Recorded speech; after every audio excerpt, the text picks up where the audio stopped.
Kung bago ka lang sa aming channel at mahilig ka sa mga kakaibang kwentong katatakutan, pindutin ang subscribe button at ang bell icon para lagi kang updated. Kung hindi, mumultuhin kayo.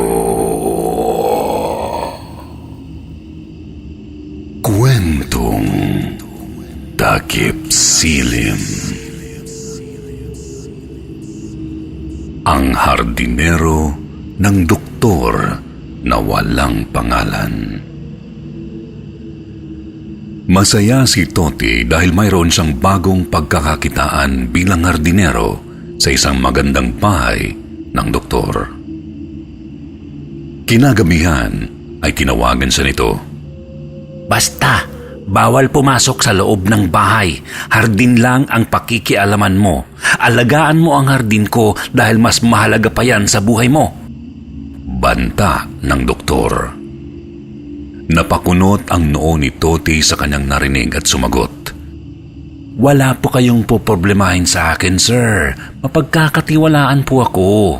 Ngiting asong sagot ni Toti dahil may iba itong plano. Nang matapos ang usapan, ay malinaw na ang lahat at natalakay na rin ang mga dapat at hindi dapat. Kinabukasan ay madali niyang natunton ang kinaroroonan ng bahay. Tao po! Agad na dinukot ni Toti ang telepono sa bulsa para tawagan ng doktor dahil 15 minutos nang nag-aantay ang lalaki sa tapat ng gate. Ilang sandali pa'y may narinig siyang kaluskos sa likuran. Nang harapin niya iyon ay bumulaga sa kanya ang doktor na may blankong emosyon. Ay sir, nandyan na pala kayo. Hindi nagsalita ang doktor at naunang pumasok sa loob. Agad siya nitong dinala sa may hardin at ipinaliwanag ang dapat niyang gawin. Ngunit hindi nakikinig si Toti dahil abala itong binabasa ang isip at kilos ng doktor. Matagal akong makakabalik, mga 3 buwan. Tandaan mo na bawal ka pumasok ng bahay dahil marami akong alahas at mamahaling gamit. Trespassing yon at... Pinutol ni Toti ang sasabihin ng doktor. Sir naman, nasabi niyo na yan kagabi. Wala ba kayong tiwala sa akin? Preskong tanong ni Toti. Wala akong tiwala sa iyo, kaya nga nakapadlak ang pinto kahit tingnan mo pa. Pero wala na rin akong magagawa dahil ikaw na lang yung nag-iisang hardinero na malapit dito sa lugar. Pinagmumura ni Toti ang doktor sa isipan niya dahil masyado itong madaldal at prangka magsalita. Hanggang sa paglabas ng doktor sa gate, ay nakatingin pa rin sa kanya ito na sinuklian niya ng malapad na ngiti dahil iniabot na sa kanya ang 3 buwan niyang sahod. Nang masiguro na ni Toti na nakalis na ang doktor, ay umupo siya sa gilid. Ayos! Tuwang-tuwang bulong ni Toti habang binibilang ang pera na nakalabas pa ang dila.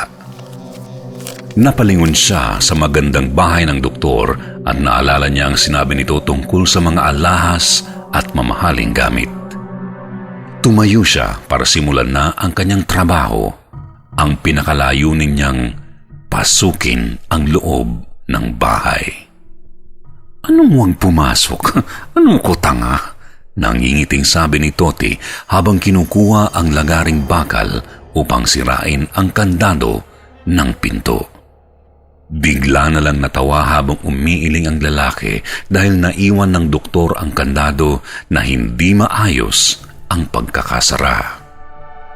Mabilis siyang nakapasok ng bahay. Ganda ng bahay! Ayos! Ignoranteng isinalampak ni Toti ang sarili sa malambot na sofa. Humiga siya na parang pagmamay-ari niya ang bahay. Nang madako ang tingin niya sa may kusina, bumangon at tumakbo siya na parang batang papunta sa ref. Una niyang binigyang pansin ang isang mamahaling bote ng alak. At dahil wala namang nakakaalam ng kanyang ginagawa, ayos lang sa kanya na maging makapal ang mukha. Walang ano-ano, kinuha niya rin ang isang mangkok ng karne roon na hiniwa-hiwa ng maliit. Uy, sakto pulutan, pang bopis, sabi niya. Naghalongkat si Toti ng mga pwedeng ipanghalo sa gagawin niyang bopis at sa kalagitnaan ng pagluluto ay nakarinig siya ng sutsut. Nabitawan niya ang sandok at madaling nagmasid sa paligid. Alam niyang walang tao, kaya ipinagwalang bahala na lang niya ito dahil sa kasabikang magbuhay-hari sa isang magandang bahay. Binuksan rin ng pakialamero ang malaking TV screen sa sala para makapanood siya habang nagluluto. Ang sarap naman talaga ng buhay ni Toti sa bahay na iyon. Tanghali na nang mahanda ni Toti ang kanyang masarap na bopis pangpulutan at malamig na alak. Pero bago siya mag-inom, ay naalala niya ang pinaka-importante niyang gagawin sa bahay. Tumungo siya sa ikalawang palapag at sakto namang hindi nakakandado ang kwarto na una niyang pinasukan. Naghalongkat siya at doon marami siyang nakuhang mga bagay na pwede niyang maibenta, partikular, mga alahas. Umagaw ng kanyang atensyon ang mga maskarang nakasabit sa pader, mga maskarang kakaiba ang itsura na nagpanindig ng kanyang balahibo. Ngunit hindi ito pumigil sa kanyang pagkausyoso. Kinuha niya ang isa at sinubukang isuot sa kanyang mukha. Amoy kemikal at matigas na balat ang tekstura nito. Maligayang uminom mag-isa si Toti habang humahalik-halik pa sa mamahaling bote ng alak. At di lang alak ang titirahin niya, pati na rin ang kanyang baong shabu. Maya-maya pa'y di niya namalayang siya'y nakatulog. 11:00 na ng gabi nang magising ang lalaki dahil sa di mawaring ingay. Bumangon siya para alamin kung saan nanggaling ang ingay. Ilang segundo pa'y lumakas ang tunog ng babaeng humahalingin.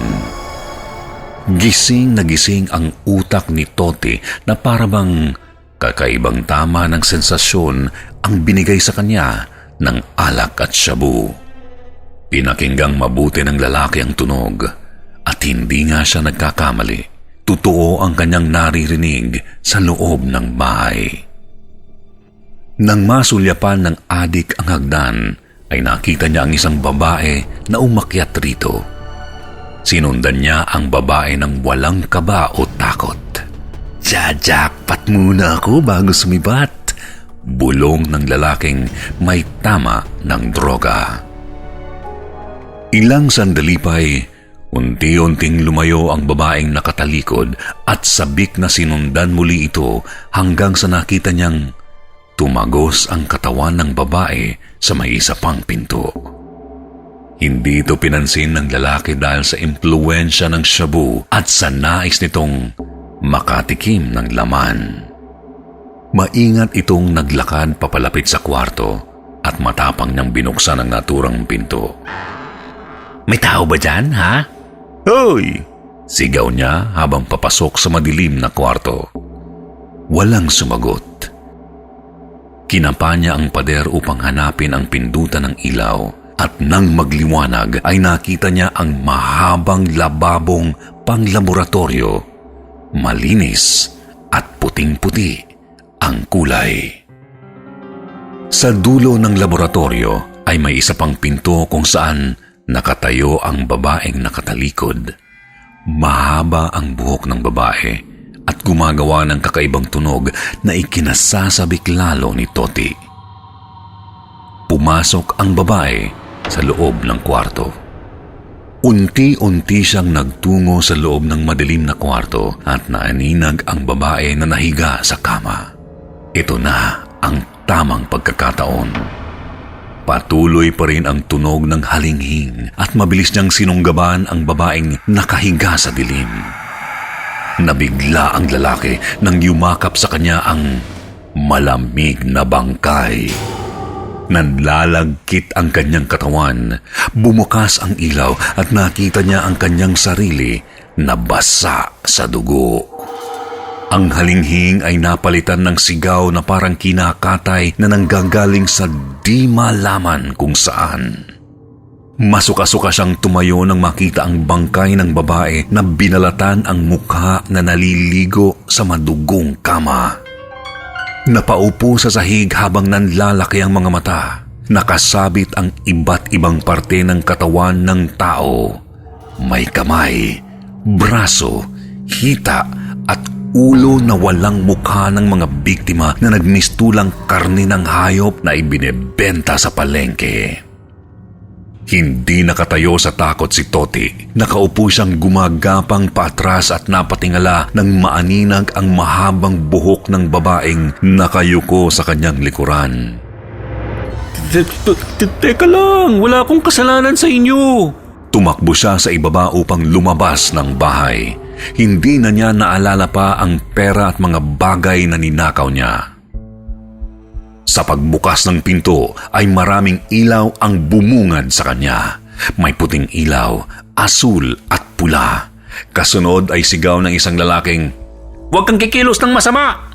Balisang-balisa si Toti nang mahatid siya sa presinto. Doon na niya nalaman na mayroong tumawag at nagsumbong sa kanila na may kakaibang nagaganap raw sa bahay ng doktor. Tahimik lang si Toti habang kinakausap ng isang pulis. Hindi alam kung ano ang dapat niyang ipangdepensa para hindi makulong dahil napuno ng bakas ng kanyang mga kamay ang buong bahay at ang kanyang katawan may bahid ng dugo ng di kilalang babae. Dahil sa kanyang pangingialam, ito ay nagbigay dahilan para gawing pangunahing sospek ang lalaki at ang kanyang paggamit ng droga ay nakadagdag sa kabigatan ng kanyang kaso.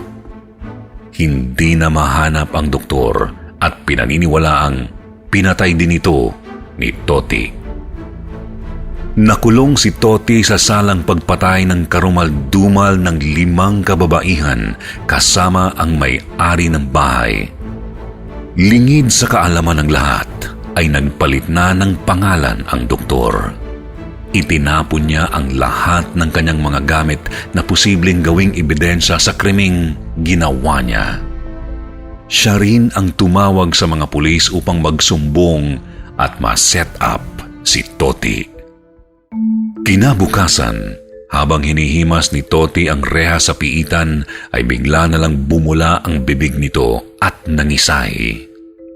Naging gulay ang katawan ni Toti dahil ang mamahaling alak na nainom niya ay isa palang kemikal na ginagamit ng doktor para sa kanyang mga biktima.